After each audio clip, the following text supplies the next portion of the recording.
ሶርስስ ኤንድ ሜተድስ ኦፍ ሂስቶሪካል ስተዲ የሂስቶሪካል ስተዲ ሶርስ ምንጩ እንዲሁም ስልቶቹ ምንድናቸው? ሂስቶሪያንስ አር ኖት ክሪኤቲቭ ራይተርስ ላይክ ኖቬሊስትስ። ሂስቶሪያንስ የታሪክ ጸሐፊዎች እንደ ልብ ወለድ ጸሐፊዎች ክሪኤቲቭ አይደሉም፣ ወይንም እየፈጠሩ አይደለም የሚጽፉት፣ ክሪኤቲቭ አይደሉም። therefore the work of historians must be supported by evidence arising from sources። ስለዚህ የታሪክ ጸሐፊዎች ስራ ወይንም ሶርሱ በሶርስ ነው፣ ስራው በሶርስ ነው ወይንም በኤቪደንስ ነው፣ በማስረጃ ሊረጋገጥ ይገባል ነው። ምክንያቱም የራስ ፈጠራ ስላልሆነ የሚጽፉት፣ ከአእምሮአቸው ስላልሆነ የሚጽፉት፣ ያን ደግሞ መረጃ ከሶርሶች ከምንጮች መረጃውን ማረጋገጥ ይገባቸዋል። በዛ የተደገፈ መሆን አለበት። sources are instruments that bring to life what appear to have been dead።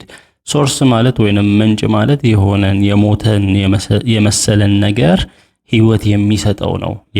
ለሞተ ነገር ህይወት የሚሰጠው። ታሪክ ስንል እንግዲህ ያለፈ ስለሆነ ሰው ሞቷል፣ ነገሮቹ ያለፉ ናቸው እና አሁን ያ ምንጭ ዛሬ ላይ ስንጽፍ ህይወት ይሰጠዋል ማለት ነው። ህይወት የሚሰጠው ሶርስ ነው። it is said that where there are no sources there is no history። እና ምን የሚባል አባባል አለ? ምንጭ ከሌለ ታሪክ የለም።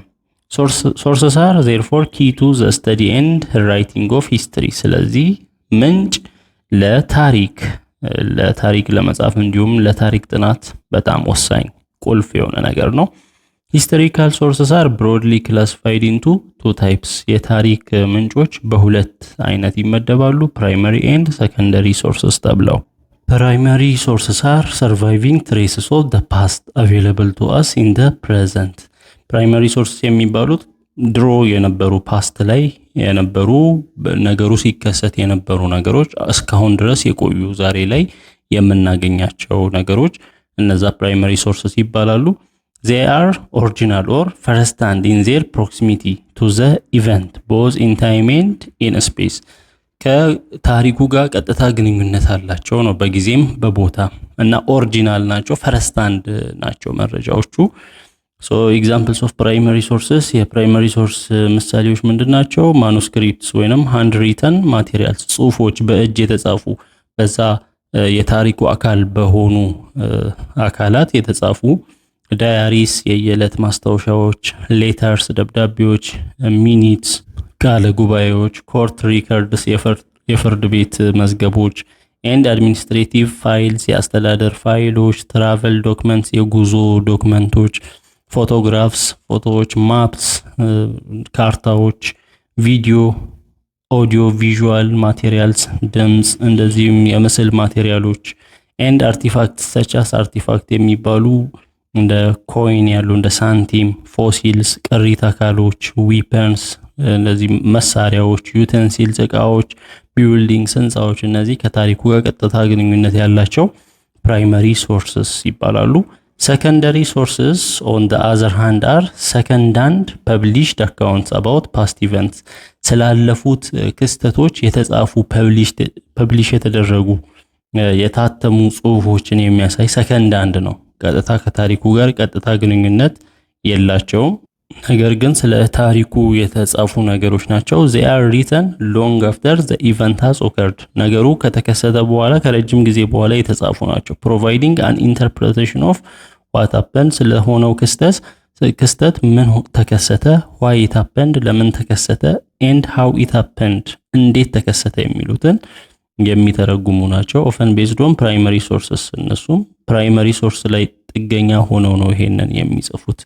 examples of secondary sources are secondary sources የሚባሉት articles ጽሁፎች፣ books መጽሐፍት፣ text books፣ biography የህይወት ታሪኮች፣ published stories የታተሙ ታሪኮች፣ movies about historical events እንደዚህ ሙቪዎች ፊልሞች ወይንም ቪዲዮዎች ስለነዛ ስለ ሂስቶሪካል ኢቨንቶች እነዚህ ሰከንደሪ ሶርሰስ ይባላሉ። secondary materials give us what appear to be finished accounts of certain historical periods and phenomena። secondary materials የሚሰጡት እንደዚህ ያለቀለት ነገር finished የሆኑ አካውንቶች ነው ስለሆነ historical period ወይንም የታሪክ ጊዜ የሚሰጡን Nevertheless, no history work can be taken as final as new sources keep coming to light. እና ነገር ግን የትኛውም የታሪክ ስራ ያለቀለት አይባልም። ምክንያቱም በየጊዜው አዳዲስ ምንጮች ስለሚመጡ በዛ ርዕስ አዳዲስ ምንጮች ስለሚገኙ new sources make possible new historical interpretations or entirely new historical reconstructions. so አዲስ ምንጭ ሲመጣ ምን ያደርጋሉ? አዲስ የታሪክ አተረጓጉሙን ይቀይሩታል። እንደውም አዲስ የታሪክ ሪኮንስትራክሽን እንዲመጣ አዲስ ታሪክ እንዲመጣ ሊያደርግም ይችላል። አዲስ ምንጭ በሚመጣበት ጊዜ ስላለፈው ጊዜ oral data constitute the other category of historical sources. ሌላው የታሪክ ምንጭ የታሪክ ሶርስ oral data ነው ወይንም በአፍ የሚተላለፍ። oral sources are especially valuable to study and document the history of non-literate societies. መጻፍ የማይችሉ ወይንም መጻፍን ያልተለማመዱ ማህበረሰቦች በአፍ ቃል ወይ በአፈ ታሪክ ነው የሚያስተላልፉት እና የነሱን ታሪክ ለማጥናት valuable ነው ይሄ። they can also be used to fill missing gaps and corroborate written words. እና የተጻፉ ቃላትን እንኳን ወይንም በታሪክ የተጻፈ ታሪክ ያለው ሀገር ቢሆን እንኳን ሚስ የሚያደርጉ ነገሮችን በመሃሉ ሚሲንግ ጋፖችን ይሞላሉ የሚያስፈልጉ እንደዚህ በቃል የተላለፉ ንግግሮች። in many societies people transmit information from one generation to another. በአብዛኞቹ ማህበረሰቦች ውስጥ ሰዎች ከአንድ ትውልድ ወደ ሌላ ትውልድ ኢንፎርሜሽን ያስተላልፋሉ። for example through folk songs በባህል ሙዚቃ folk sayings እንደዚህ በአባባሎች ባህላዊ አባባሎች። this type of oral data is called oral tradition. ይሄ በአፍ የሚተላለፍ ይባላል መረጃ oral tradition ይባላል። people can also provide oral testimonies or personal recollections of lived experience. የኖሩትን እንደዚህ ከኦራል ቴስቲሞኒስ ወይንም ከአፍ ምስክር ሊያቀርቡ ይችላሉ።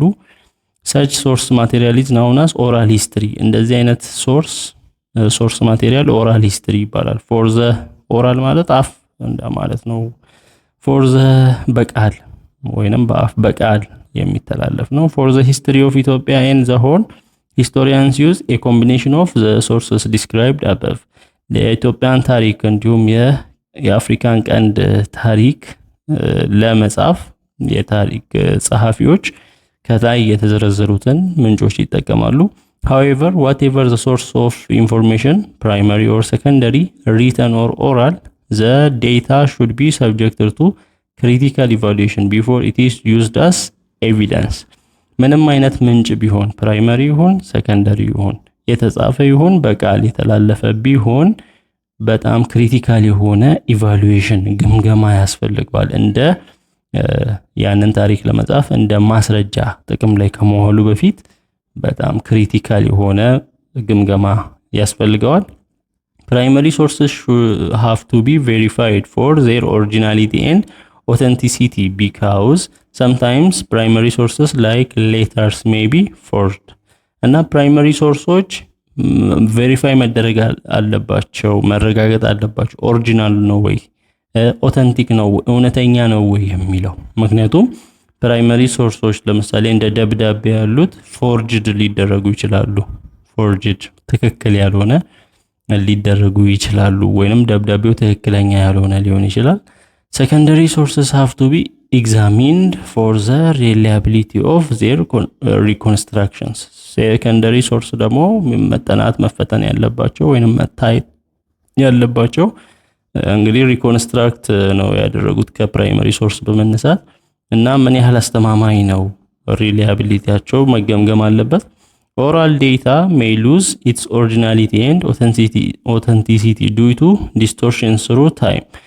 በቃል የሚተላለፍ መረጃ ደግሞ ከጊዜ ወደ ጊዜ ሲተላለፍ ዲስቶርት እየሆነ የተበረዘ ስለሚሄድ ኦሪጂናሊቲው መረጋገጥ አለበት እውነተኛነቱ።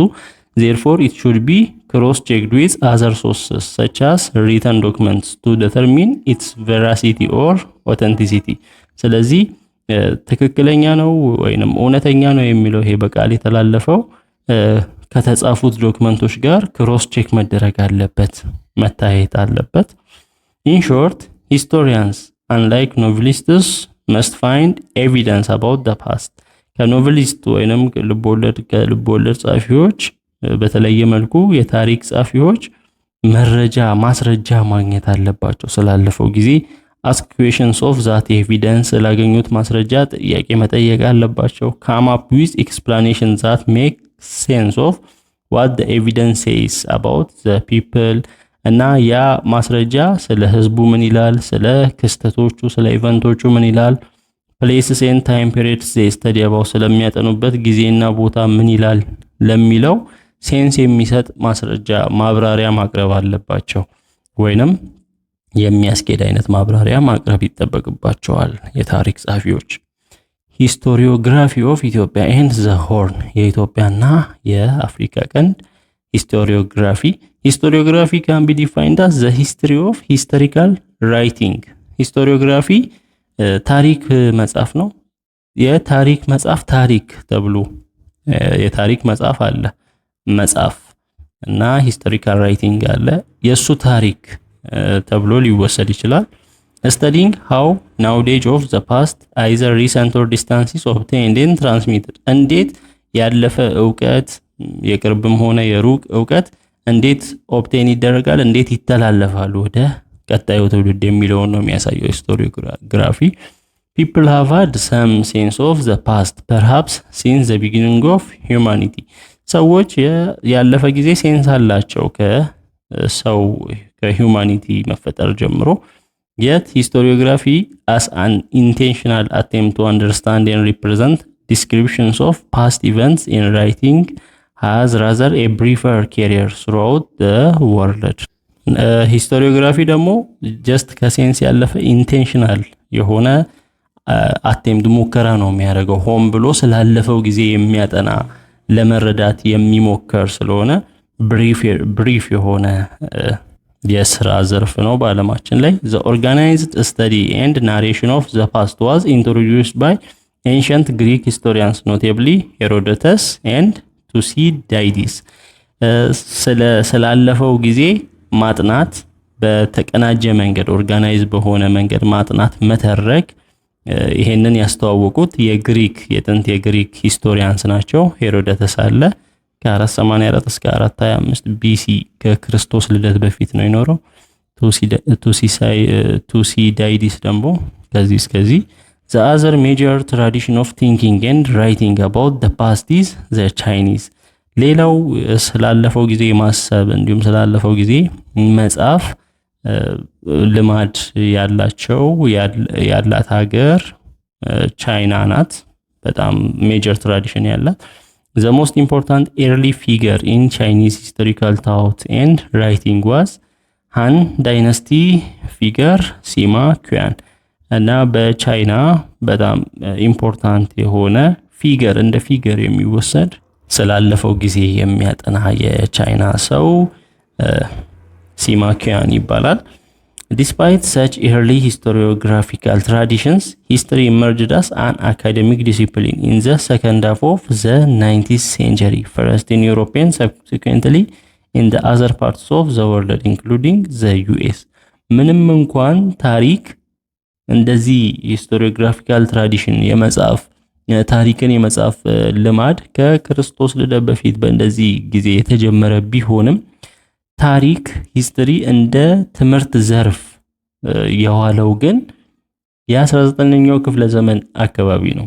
የ12ኛው አጋማሽ 19ኛው ክፍለ ዘመን ማለት 18 አጋማሽ ማለት ከ1850 በኋላ ማለት ነው። ቅርብ ጊዜ በእሱም መጀመሪያ በአውሮፓ ተጀመረ። ከዛ በሌሎች የዓለማችን ክፍሎች እና አሜሪካን ጨምሮ ከ1850 በኋላ ነው። The German historian Leopold von Ranke and his colleagues established history as an independent discipline in Berlin with its own set of methods and concepts by which historians collect evidence of past events evaluate the evidence and present a meaningful discussion of the subject እና ሊዮፖልድ ቮን ራንኬ የሚባል ሰው እና የሱ ጓደኞች ናቸው ሂስትሪን የተለየ የትምህርት ዘርፍ እንዲሆን ዲሲፕሊን እንዲሆን ያደረጉት በበርሊን። እንግዲህ ሊዮፖልድ ቮን ራንኬ ከ1795 እስከ 1886 የኖረ ሰው ነው እና ሂስትሪያንስ ምን ማድረግ አለባቸው? ስላለፈው ጊዜ የኤቪደንሶችን ማስረጃዎችን መሰብሰብ፣ ያንን ማስረጃ መገምገም፣ ያንን የገመገሙትን ፕሬዘንት ማድረግ፣ ሚኒንግፉል የሆነ ዲስከሽንን ስለ ርዕሱ እነዛን ይሰራሉ ነው። Ranke's greatest contribution to the scientific study of the past is says that he is considered as the father of modern historiography. So ራንኬ ያበረከተው ትልቅ አስተዋጽኦ ስለ ሳይንሳዊ ጥናት ያበረከተው አስተዋጽኦ ከዛ በመነሳት የዘመናዊው የታሪክ መጽሐፍ አባት ተብሏል። የሂስቶሪዮግራፊ the father of history ሄሮዶተስ ነው እንዳይጋጭባችሁ። the father of modern historiography ደግሞ ራንኬ ነው። Historiography of Ethiopia and the Horn has changed enormously during the past 100 years in ways that merit fuller treatment than can be afforded here. እና የኢትዮጵያ የታሪክ ጽሑፍ በጣም ኢኖርመስሊ የተቀየረው ባለፉት 100 ዓመታት ውስጥ ነው። This section is devoted to exploring significant transformations in historical writing. እና በዚህ ሴክሽን የምናየው የታሪክ ጽሑፍ በጊዜ ሂደት እንዴት እየተቀየረ እንደመጣ የኤክስፕሎር እናደርጋለን። In order to appreciate 20th century historiography of the region, it is first necessary to examine earlier forms of historiography or historical writing. የሃያኛውን ክፍለ ዘመን የታሪክ አጻጻፍ ከማየታችን በፊት መጀመሪያ በፊት የነበረውን የታሪክ አጻጻፍ ማየት አለብን። The earliest known reference that we have on history of Ethiopia and the Horn is the Periplus of the Eritrean Sea. የመጀመሪያው የሚታወቅ ሪፈረንስ ስለ ኢትዮጵያና ስለ ሆርን ስለ ታሪክ የሚታወቅ ሪፈረንስን የምናገኘው Periplus of the Eritrean Sea የሚል ጽሑፍ ላይ ነው። written in the 1st century AD በመጀመሪያው ክፍለ ዘመን የተጻፈ ነው by an anonymous author ጸሐፊው አይታወቅም። Another document describing Aksum's trade and then Aksumite kings campaign on both sides of the sea is the Christian topography composed by Cosmas Indicopleustes, a Greek sailor in the 6th century. ሁለተኛው ጽሑፍ በአክሱም ንግድ የአክሱም ነገስታት የሚያደርጓቸው ዘመቻዎች በባህሩ በሁለቱም ሳይድ በቀይ ባህር በሁለቱም ሳይድ ያላቸው የተጻፈው የግሪክ ሴይለር ወይንም ቀዛፊ መርከብ ያው ሴይል የሚያደርግ መርከበኛ ማለት እንችላለን። በስድስተኛው ክፍለ ዘመን የጻፈው ነው ኮስማስ ኢንዲኮፕሌስተስ የሚባል። Inscriptions aside, the earliest written Ethiopian material dates from the 7th century. የተቀረጹ ጽሑፎችን ትተን የኢትዮጵያ የጽሑፍ ታሪክ earliest written Ethiopian material ወይንም የጥንት የኢትዮጵያ ጽሑፍ የጀመረው ከሰባተኛው ክፍለ ዘመን ጀምሮ ነው። The document was found in አባ ገሪማ monastery in የሃ በሚገኘው የአባ ገሪማ ገዳም ውስጥ ይገኛል ዶክመንቱ በዛ ጊዜ የተጻፈው። This was followed by a manuscript discovered in ሐይቅ እስጢፋኖስ monastery of present day ወሎ in the 13th century። ከዚህ በኋላ ደግሞ ቀጣዩ ጽሑፍ የሚገኘው ሐይቅ እስጢፋኖስ ገዳም አሁን ላይ ወሎ ላይ ያለ ገዳም በ13ኛ ክፍለ ዘመን የተጻፈ ጽሑፍ ነው። The value of manuscripts is essentially religious እና በዛ ጊዜ የሚገኙ ጽሑፎች በዋናነት ሃይማኖታዊ ናቸው።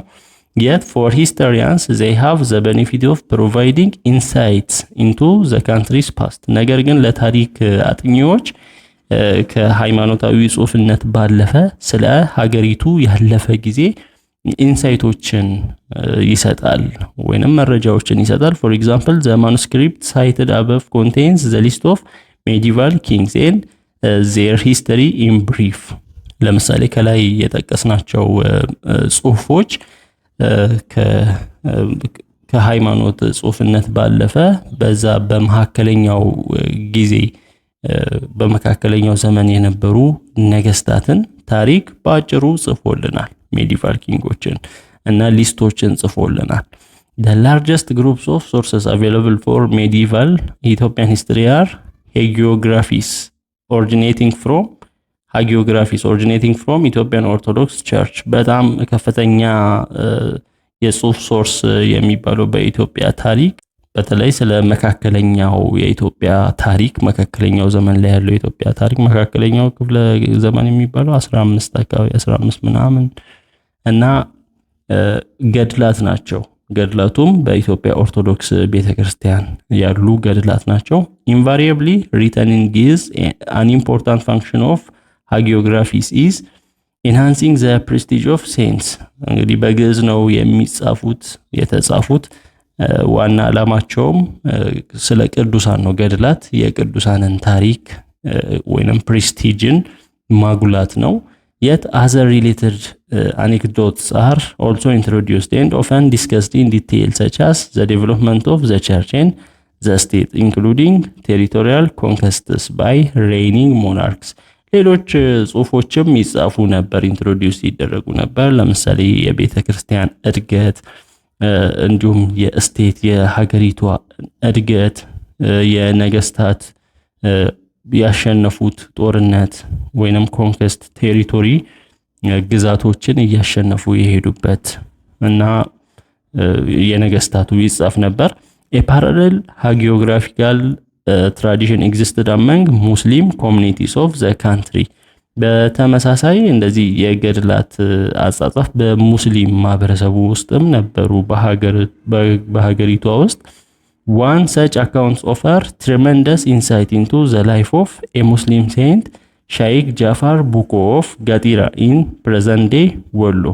እና ከዚህም ታሪኮች የሙስሊም ሴንት የሆነው ሻይክ ጃፋር ቡቆ የገጢራው አሁን ላይ የወሎ እንደማለት ነው። ስለሱ የተጻፈ ታሪክ ነው። በኢን ዘ ሌት 19th century በ19ኛው ክፍለ ዘመን መጨረሻ አካባቢ Besides the saint's life, the development of indigenous Islam and contacts between a region's Muslim community and the outside world are some of the issues discussed in this document። እና ከሴንት ከቅዱሱ ከሰውየው ታሪክ በተጨማሪ በዚህ ታሪክ ላይ የተጻፉ የእስላም እንዲሁም ሀገር ውስጥ ያሉ እስላሞች ሌላው ዓለም ከውጭው ዓለም ጋር ካሉ እስላሞች ጋር ያላቸው ሙስሊሞች ጋር ያላቸው ግንኙነቶች በዚህ ታሪክ ላይ በዚህ ዶክመንት ላይ ለመጻፍ ተሞክሯል። ኢትዮጵያ had also an indigenous tradition of history writing called chronicles። ኢትዮጵያ ሀገር በቀል የሆነ የአጻጻፍ ታሪክ አላት። እሱም ክሮኒክል የሚል ወይንም ዜና መዋዕል የሚባል ነው። ያም ታሪክን ነው የሚያሳየው በቅደም ተከተል። Chronicles in the ancient Ethiopian Ge'ez tongue first appeared in the 14th century and continue sometimes in Amharic into the early 20th centuries። ይሄ ክሮኒክል ገድላት ወይንም ዜና መዋዕል የጀመረው በግዕዝ ቋንቋ መጀመሪያ አካባቢ በ14ኛው ክፍለ ዘመን ነው የጀመረው። ከዛ እስከ 20ኛው ክፍለ ዘመን ድረስ በአማርኛም ቀጥሏል። Kings for their successors entrusted the writings of chronicles to court scribes and clergymen to recognized clerical training and calligraphic skills። እንግዲህ የነገስታትን ታሪክ እዛ የነገስታት ቤት ላይ ወይንም ፓላሳቸው ላይ ጸሐፊዎች አሉ፣ ስክራይብስ አሉ፣ ወይንም ክለርጂመን ካህናት አሉ። እንደዚህ በጽሁፍ የተለማመዱ የቆም ጸሐፊያን አሉ እና ለነሱ ይነገራል የነገስታት ታሪክ። the earliest and the last of such surviving documents are እንግዲህ በእንደዚህ አይነት ሁኔታ የተጻፉ ዶክመንቶች earliest የሚባሉ የጥንትና የመጨረሻዎቹ ሰርቫይቭ ያደረጉት ግሎሪየስ ቪክቶሪስ ኦፍ አምደ ጽዮን የአምደ ጽዮን ድሎች የሚል አለ። ክሮኒክል ኦፍ አቤቶ ኢያሱ ኤንድ ኢምፕረስ ዘውዲቱ የኢያሱና የዘውዲቱ የንግስት ዘውዲቱ ጽሁፎች ታሪክ እነዚህ ናቸው ያሉት። ክሮኒክልስ incorporate both legends and facts, past and contemporary, about monarchs, genealogy, upbringing, military exploit, piety and statesmanship። እንግዲህ ክሮኒክልስ የሚይዙት የነገስታትን ታሪክ፣ እውነታዎችን፣ ያለፉትን እና አሁን ላይ በንግስና ጊዜ የነበራቸውን የዘር ሐረጋቸውን፣ የጦርነት ገድላቸው፣ በጦርነት ያላቸውን ተሳትፎ እና ድል ያደረጉትን እና አገዛዛቸውን ነው የሚያሳየው። ስለ ነገስታት ነው የሚጽፈው። ክሮኒክልስ are known for their factual detail and strong chronological framework, even if it would require considerable labor to convert their relative chronology to an absolute one። እንግዲህ ክሮኖሎጂ እውነታ የሆነውን በዝርዝር ሁኔታ ነው የሚያስቀምጠው። ጠንከር ባለ መልኩ ነው የሚያስቀምጠው። ምንም እንኳን ብዙም አልፊ ቢሆንም ያንን አብሶሉት በሆነ መልኩ ማስቀመጥ። they are also averse to quantification. furthermore, chronicles explain historical events mainly in religious terms. በዋናነት በሃይማኖታዊ መንገድ ነው እነዚህ ገድላት የታሪክ ክስተቶችን የሚጽፉት። they offer little by way of social and economic developments even in the environs of the palace. በማህበራዊ ከኢኮኖሚያዊ እድገቶች አንፃር የሚጻፉት ብዙም አይደሉም፣ ከሃይማኖታዊ ሁኔታ አንፃር ነው። however, in conjunction with other varieties of written documents such as hagiographies and travel accounts by foreign observers, chronicles can provide us with a glimpse into the character and lives of kings, their preoccupations and relations with subordinate officials, and though inadequately the evolution of the Ethiopia state and society. so እነዚህ ክሮኒክልስ ከሌሎች ነገሮች ጋር በመሆን ያ ማለት ከገድላት ጋር እንዲሁም ትራቭል የሚያደርጉ አሉ። አሁን የውጭ ኦብዘርቨሮች ወደ ኢትዮጵያ ትራቭል አድርገው ተጉዘው ኢትዮጵያ ላይ ያለው ሁኔታ የሚጽፉ አሉ። እነሱ ከጻፉት ጋር ተያይዞ ምን ሊሰጡን ይችላሉ? ነገስታቱ ምን አይነት ሰዎች ነበሩ የሚለውን ሐሳባቸው፣ በአይምሮአቸው ብዙ ጊዜ የሚያስቡት ምን ነበር፣ ከኦፊሻሎች ከባለስልጣኖች ጋር ወይንም ከታች ካሉት ባለስልጣኖች ጋር ያላቸው ግንኙነት ምን ይመስል ነበር፣ እንዲሁም የኢትዮጵያ የስቴት ኢቮሉሽን ወይንም ለውጥ ምን ይመስላል፣ ማህበረሰቡ ለውጥ ምን ይመስላል የሚለውን ሌሎችን ጽሁፎች የተጻፉ ጽሁፎችን አጋጅቶ በማየት እና በማነጻጸር ጥሩ መረጃ ልናገኝ እንችላለን። written accounts of Arabic speaking visitors to the coast also provide useful information on various aspects of the region's history. የተጻፉ ጽሁፎች በተለይ የአረብ ተናጋሪ ጎብኚዎች አሉ ወደ ኢትዮጵያ የሚመጡ እና በእነሱ የተጻፉ አካውንቶች ጠቃሚ የሆነ ኢንፎርሜሽን ይሰጠናል ስለ ሪጅኑ ወይንም ስለ አካባቢው ታሪክ። for example, Al-Masudi and Ibn Battuta described the culture, language and import-export trade in the main central region of the East African coast in the 10th and the 14th centuries respectively. እና አልመሱዲ ኢብን ባቱታ የሚባሉ በዛ በአፍሪካ ቀንድ ስላለው ባህል፣ ቋንቋ፣ የውስጥ የውጭ ንግድ ያንን በ10ኛው እና በ14ኛው ክፍለ ዘመን ላይ ጽፈዋል። For the 16th and the 17th centuries, we have two documents composed by Yemeni writers who were eyewitnesses to the events they described. በ16ኛው በ17ኛው ክፍለ ዘመን የየመን ጸሐፊዎች የሆኑ የአይን ምስክሮች የሆኑትን ያዩትን ነገር የጻፉትን ጽሁፎች እናገኛለን። The first document titled Futu al-Habasha was composed by Shihab ad-Din እና የመጀመሪያው ጽሁፍ ፉቱ አል-ሀበሻ በሚል ርዕስ የተጻፈ ነው። የጸሐፊውም ሺሃብ አድ-ዲን ነው። who recorded the conflict between Christian kingdom and the Muslim principalities in the 16th centuries እና ይሄም ሰው የጻፈው ምንድነው የክርስቲያን በኢትዮጵያ ያሉ የክርስቲያን ኪንግደም ወይንም አገዛዝ ከሙስሊም ፕሪንሲፓሊቲዎች ጋር ግዛቶች ጋር በ16ኛው ክፍለ ዘመን ያደረገውን ጦርነት ግጭት የሚያሳይ ነው። Besides the operation of the war, including the conquest of northern and central Ethiopia by Imam Ahmed ibn Ibrahim al-Ghazi. The document describes major towns and their inhabitants in the southeastern part of Ethiopia. እና ከጦርነቱ በተጨማሪ ጦርነቱም ኮንከስት ወይንም ወረራ ያደረገው ኢማም አህመድ ኢብን ኢብራሂም ሰሜንን እንዲሁም ሴንትራል ኢትዮጵያን ማዕከላዊ ኢትዮጵያን ኮንኩዌስት ማሸነፉ ይታወቃል። እና ከዛ ጦርነት በተጨማሪ በሳውዝ ኢስተርን በደቡብ ምስራቅ አካባቢ የሚኖሩ ነዋሪዎች ምን አይነት ስለነሱ ዲስክራይብ ያደርጋል ይገልጻል ነው። Also the discussion abruptly ends in 1535 እና ዲስከሽን በ1535 እንደተጠናቀቀ the other first-hand account was left to us by Al-Haymi who led a Yemeni delegation in 1647 to the court of ፋሲለደስ ከየመን መልእክት ይዞ የመጣውን የአልሃይሚ ወደ ፋሲለደስ መልእክት ይዞ የመጣ ሰው ነው። በሱ የተጻፈ መረጃም ቀርቶልናል አሁን አለ። Other materials that appeared in the 60th centuries include Abba Bahare Giz script on the Oromo written in 1593.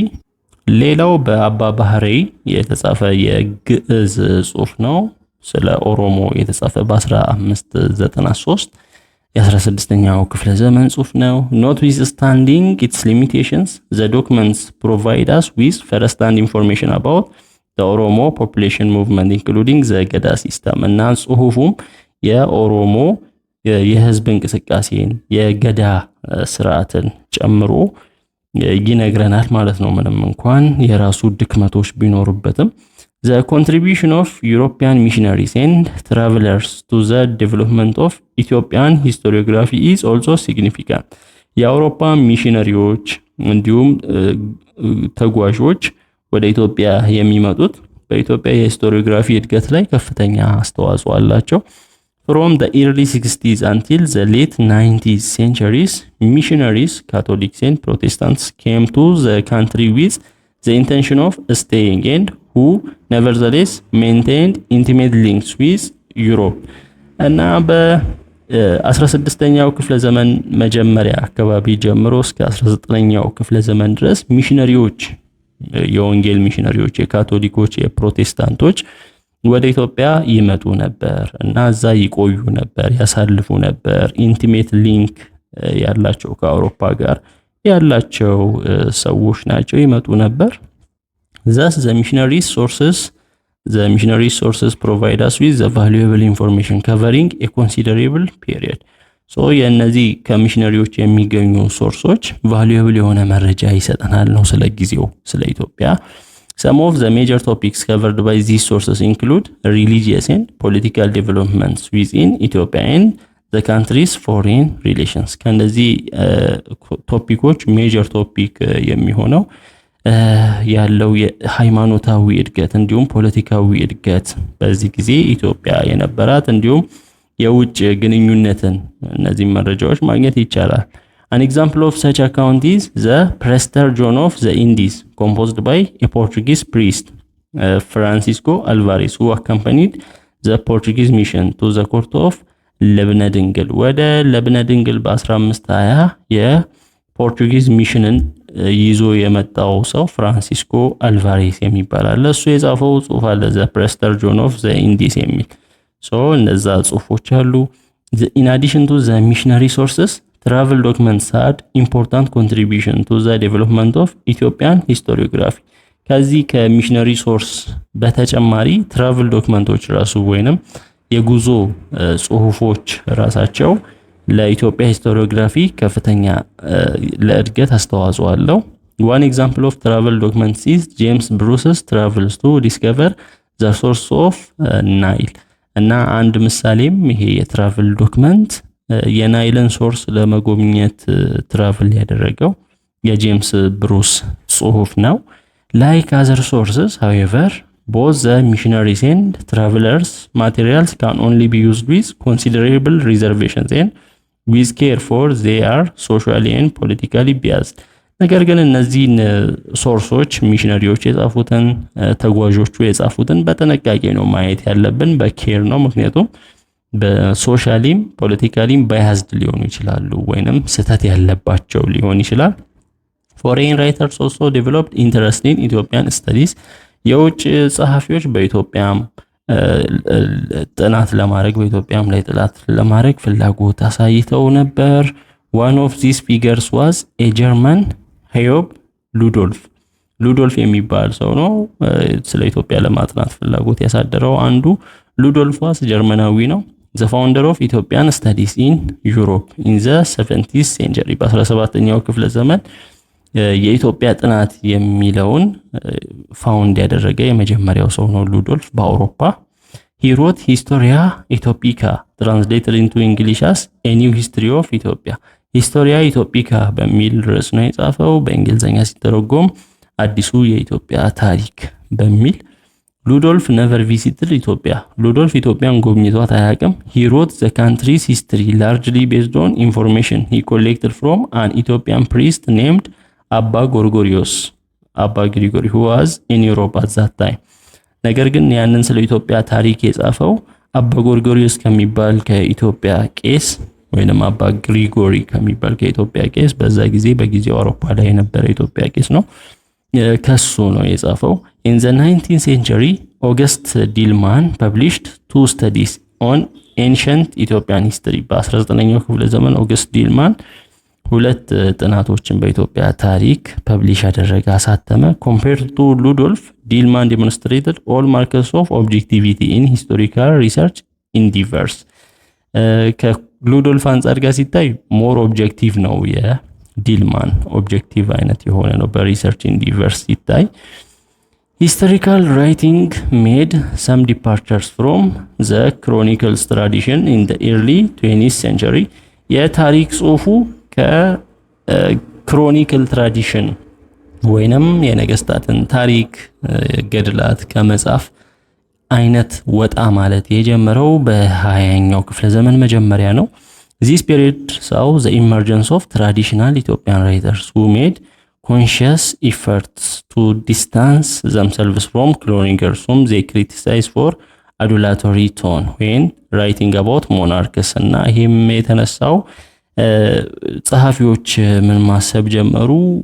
ስለ ነገስታት ሲጻፍ የሆነ እነሱ ነገስታቱን ከፍ የማድረግ ነገር፣ እነሱ ያላደረጉትን ነገር አደረጉ፣ የነሱ ድክመት ምናምን ያለ መጻፍ ነገር፣ ብቻ ከፍ የማድረግ አዱላቶሪ ቶን አለው አጻጻፋቸው በሚል ነው ከክሮኒክል ራሳቸውን ማራቅ የጀመሩ ጸሐፊዎቹ። the earliest group of these writers include እንግዲህ በእንደዚህ አይነት ጽሁፍ ጀማሪዎች የሚባሉ ኤርለስት የሚባሉ አለቃ ታየ ገብረ ማርያም፣ አለቃ አስመ ጊዮርጊስ፣ ደብተራ ፍስሐ ጊዮርጊስ አብየዝጊ፣ በኋላም ደግሞ ሌተር ነጋድራስስ፣ አፈወርቅ ገብረ ኢየሱስ፣ ገብረ ህይወት፣ ባይከዳኝ እነዚህም ተቀላቅለዋቸዋል። unlike chronicles these writers dealt with a range of topics from social justice። ከክሮኒክልስ የሚለያቸው ከነገስታት ገድላት የሚለያቸው ነገር ምንድነው? እነዚህ ጸሐፊዎች ስለ ማህበራዊ ፍትህ፣ አድሚኒስትሬቲቭ ሪፎርም፣ ኢኮኖሚክ አናላይሲስ፣ የአስተዳደር መሻሻሎች እንዲመጡ የኢኮኖሚ አናላይሲስ በማድረግ ታሪክ ወደ ኋላ እያጠኑ በሆነ ርዕስ ተነስተው ይጽፉ ነበር ከኋላ ያለውን ታሪክ። ታየ ኤንድ ፍስሐ ጊዮርጊስ wrote books on the history of Ethiopia። በኢትዮጵያ ታሪክ ታየና ፍስሐ ጊዮርጊስ መጽሐፍ ጻፉ። while አስመ produced a similar work on the Oromo people። አስመ ደግሞ ስለ ኦሮሞ ህዝቦች ተመሳሳዩን ስራ ሰራ።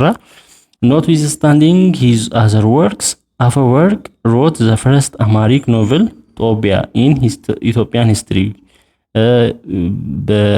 የመጀመሪያውን የአማርኛ ጽሁፍ አፈወርቅ ጦቢያ የሚለውን በኢትዮጵያ ታሪክ ላይ የሚያጠነጥን ጽሁፍ ጻፈ። while ገብረ ህይወት was አፄ ምኒልክ እና ኢትዮጵያ። ገብረ ህይወት ደግሞ አፄ ምኒልክ እና ኢትዮጵያ የሚል ጽሁፍ ጻፈ፣ ወይንም ኢምፔሪየር ምኒልክ እና ኢትዮጵያ and መንግስትና የህዝብ አስተዳደር የሚል ስም ሰጠው። the most prolific writer of ኤርሊ 20th ሴንቸሪ ዋዝ ብዙ ጽሁፎችን በመጻፍ የሚታወቀው በ20ኛው ክፍለ ዘመን መጀመሪያ አካባቢ ብላተን ጌታ ሂሩይ ወልደ ስላሴ ነበር። ሂሩይ ፐብሊሽድ 4 ሜጀር ወርክስ ኔምሊ ኢትዮጵያና መተማ 4 ዋና ዋና ስራዎችን ነው የሰራው ሂሩይ። ኢትዮጵያና መተማ፣ ዋዜማ፣ የህይወት ታሪክ እና የኢትዮጵያ ታሪክ በሚል ኢን ኮንትራስት ቱ ዜር ፕሪዲሲሰርስ ገብረ ህይወት ኤንድ ሂሩይ exhibited relative objectivity and methodological sophistication in their works ከሌሎቹ ከነሱ ቀደም ካሉት ከገብረ ህይወትና ሂሩይ የሚለያቸው ኦብጀክቲቭ ሲባል ሰብጀክቲቭ ሲባል ከራስ አንፃር ነው። ኦብጀክቲቭ ደግሞ ነገሩ ከሆነው ከነገሩ አንፃር ነው።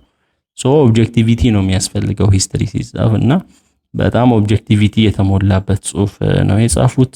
ሜቶዶሎጂካል ሶፊስቲኬሽን ያለበት የሚል የተጠቀሙት ሜቶዶሎጂ ሶፊስቲኬት የሆነ ስራ ነው ያቀረቡት። Unfortunately, the Italian occupation of Ethiopia interrupted the early experiments in modern history writing and publications. ነገር ግን ጣሊያን ኢትዮጵያን ለመውረር በመጣችበት ጊዜ ይሄ ዘመናዊ የታሪክ አጻጻፍን እድገት መሃል ላይ አቋረጠው፣ ኢንተራፕት አደረገው።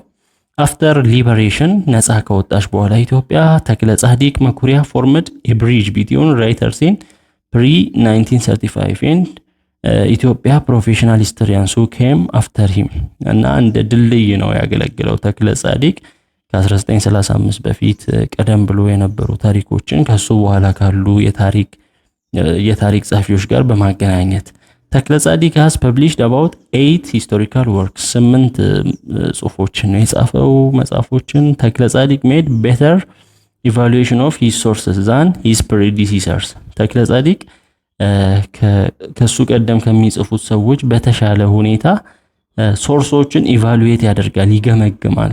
ታሪክ ሲጽፍ የታሪክ ምንጮችን ይገመግም ነበር። Another work of importance in this period is ይልማ ድረሳስ የኢትዮጵያ ታሪክ በ16ኛው ክፍለ ዘመን። ሌላው ስራ በይልማ ደረሳ የተጻፈ የኢትዮጵያ ታሪክ በ16ኛው ክፍለ ዘመን የሚል ጽሁፍ ነው። The book addresses the Oromo population movement and the wars between the Christian kingdom and the Muslim sultanates as its main subjects.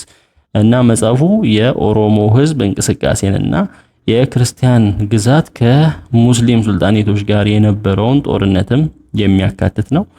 ብላተን ጌታ ማተመ ስላሴ ወልደ መስቀል also contributed his share እና ይሄ ሰውም የሱን ድርሻ አበርክቷል። Among others he wrote ዝክረ ነገር ከሌሎች በተጨማሪ ዝክረ ነገር የሚል ጽሁፍ ጽፏል። ዝክረ ነገር is a comprehensive account of Ethiopia's pre-war land tenure system and taxation። ይሄ ዝክረ ነገር የሚያሳየው የኢትዮጵያ ከጦርነቱ በፊት የነበራት የመሬት አያያዝ ስርዓት እንዲሁም የታክስ ስርዓትን የሚያሳይ ነው።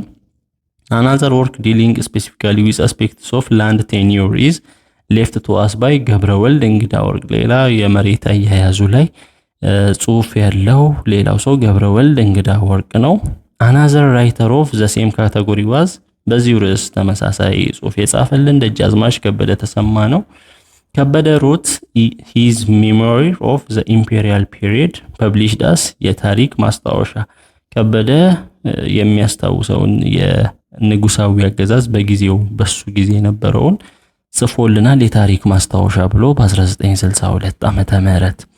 The 1960s was a crucial decade in the development of Ethiopian historiography, for it was in this period that history emerged as an academic discipline። 1960ዎቹ ለኢትዮጵያ የታሪክ ጽሁፎች ትልቅ እድገት ያሳየ ዲኬድ ነበር። ምክንያቱም የኢትዮጵያ ሂስትሪ በኢትዮጵያ እንደ አካዳሚክ ዲሲፕሊን እንደ ትምህርት ዘርፍ የወጣበት ጊዜ ስለሆነ The pursuit of historical studies as a full-time occupation began with the opening of Department of History in 1963። እንግዲህ የታሪክ ጥናት እንደ ሙሉ ጊዜ ስራነት የተጀመረው ዲፓርትመንት ኦፍ ሂስትሪ የሂስትሪ ዲፓርትመንት በ1963 ዓመተ ምህረት በኃይለ ሥላሴ ዩኒቨርሲቲ ወይንም ኃይለ ሥላሴ ዘ ፈርስት ዩኒቨርሲቲ ላይ በመከፈቱ ነው የታሪክ ዲፓርትመንት። The production of BA ቴሲስ ቢጋን ቱዋርድስ ዘ ኤንድ ኦፍ ዘ ዲኬድስ። ይሄ 1960ዎቹ ሲያልቅ አካባቢ የቢኤ ቴሲስ ፕሮዳክሽን ጀመረ። ባችለር ኦፍ አድሚኒስትሬሽን የዲግሪ ፕሮግራም ለማለት ነው። ዘ ዲፓርትመንት ላውንችድ ኢትስ ኤምኤ ኤንድ ፒኤችዲ ፕሮግራምስ ኢን 1979 and 1990 እና ዲፓርትመንቱ የማስተርስ እንዲሁም የፒኤችዲ ወይንም የዶክተሬት ፕሮግራሞችን በ1979 እና በ1990 ነው የጀመረው።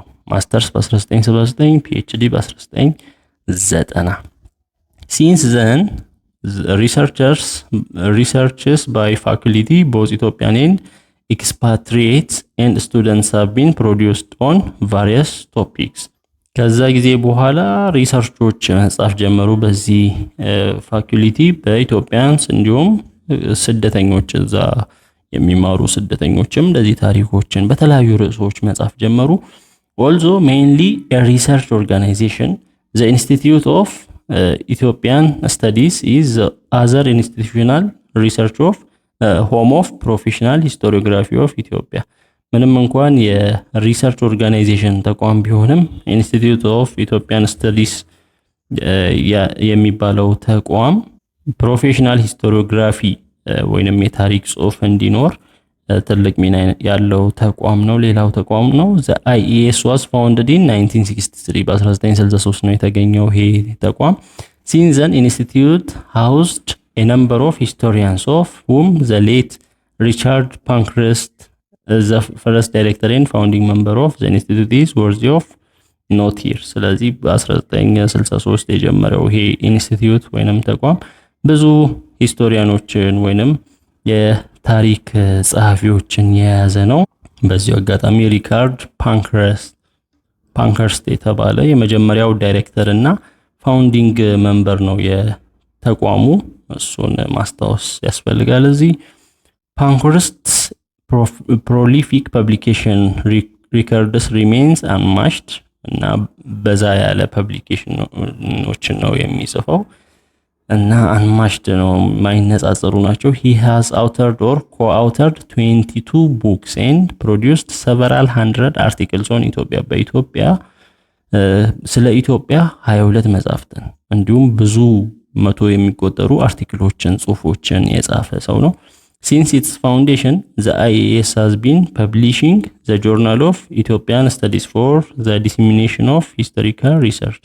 ከፋውንዴሽኑ ጀምሮ IES ስለ ኢትዮጵያ ጥናት ጆርናሎችን ጽሑፎችን እያሳተመ ይገኛል፣ እያሰራጨ ይገኛል ሂስቶሪካል ሪሰርቹን።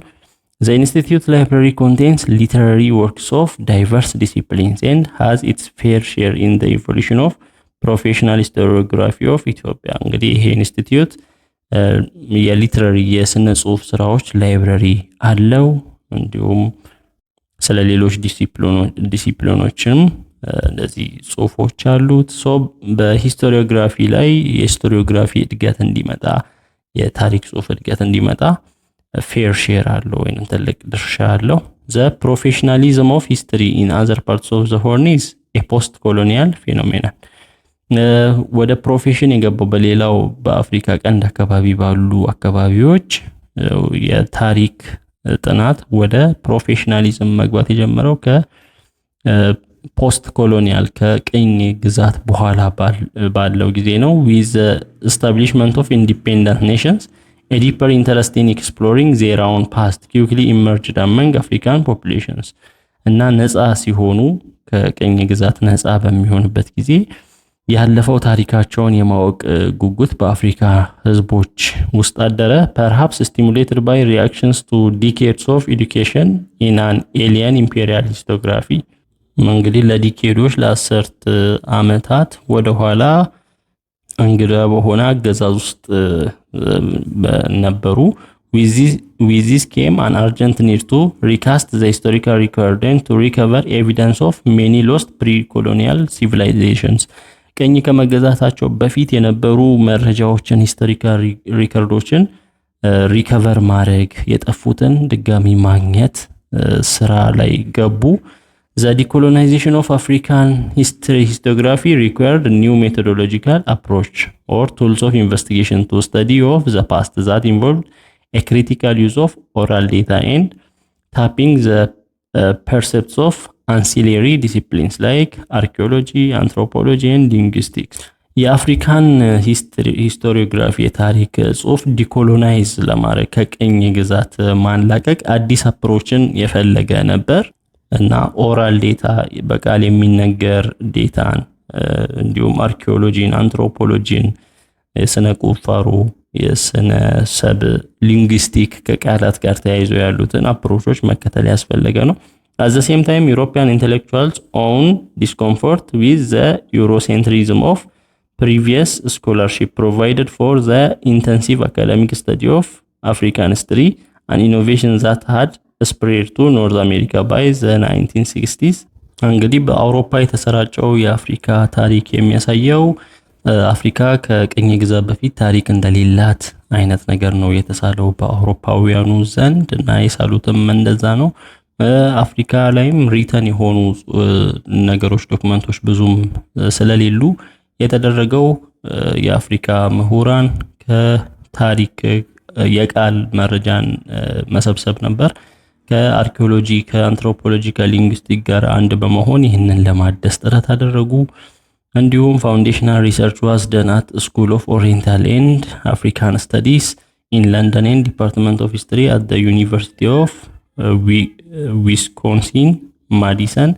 ሶ እንደዚህ ስኩል ኦፍ ኦሪየንታል እና አፍሪካን ስተዲስ ስለ አፍሪካ ጥናት በለንደን በሌሎች ዩኒቨርሲቲዎች የሂስትሪ ዲፓርትመንት ላይ ጥናት መደረግ ተጀመረ።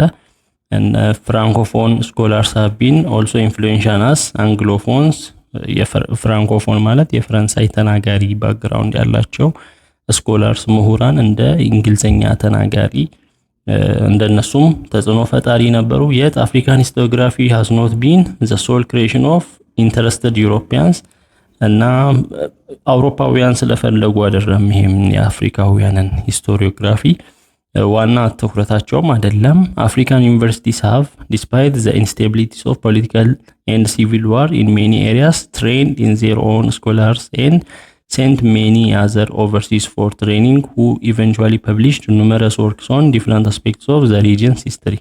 ነገር ግን አፍሪካውያን ምንም የአፍሪካውያን ዩኒቨርሲቲዎች በአፍሪካ ብዙም ጦርነት ቢበዛም ፖለቲካው አለመረጋጋት የእርስ በርስ ጦርነት ቢበዛም አፍሪካውያን ምሁራኖቻቸውን ባህር ማዶ እየላኩ እያሰለጠኑ በዛ ከያሉበት ስለ አፍሪካ ታሪክ ትክክለኛውን መረጃ ለማሰራጨት ጥረት ያደርጉ ነበር።